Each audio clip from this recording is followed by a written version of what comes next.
તો હાલો દોસ્તો એક મારા નોગોથી પડી પડીમાં સ્વાગત છે દોસ્તો તો મારા આજનું કામ દોસ્તો આમ કપાની આજે મુહૂર્ત કરી રહ્યા છે દોસ્તો આજે તેમ કપા મૂકવાનું એમ ચાલુ કરી રહ્યા છે તો દોસ્તો તો અત્યારે 3 જણા જેટલા મૂકી રહ્યા છે તો જુઓ અહીંથી ચાલુ કર્યું છે આ બાજુથી આમ કેનલ બાજુ મૂકતું જવાનું છે મારે હા તો દોસ્તો તો વિડીયોમાં બને રહેજો અમારો કપા મૂકવાના કેટલાક દિવસ ચાલશે તો બીજા કપા મૂકવાનું છે ને તારા સુધી હા ફાવશે ને કપા મૂકવાનું હા મૂકવાનું છે ને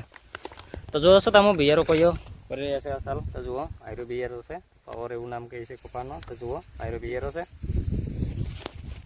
તો જુઓ આ બિયારો છે દોસ્તો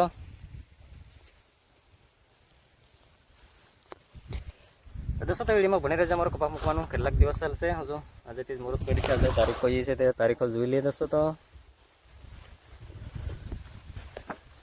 દોસ્તો તો 5મા મહિનાની 28 તારીખ જેવી થઈ છે આજે તો 28 તારીખે હું મુહૂર્ત કરી છે કપાની તો દોસ્તો તો વાદળાવા થઈ રહ્યા છે આજે આવું લાગી રહ્યું છે વાતાવરણ તો જુઓ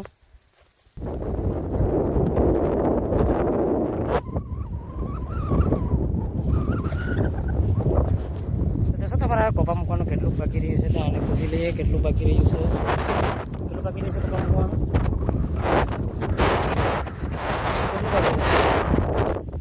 દોસ્તો તમારો કપા મૂકવાનું ત્યાં આટલું બાકી રહ્યું છે આટલું બાકી રહ્યું છે દોસ્તો તને પૂછી લઈએ કેટલા દિવસ મૂક્યું છે કપા 2 દિવસ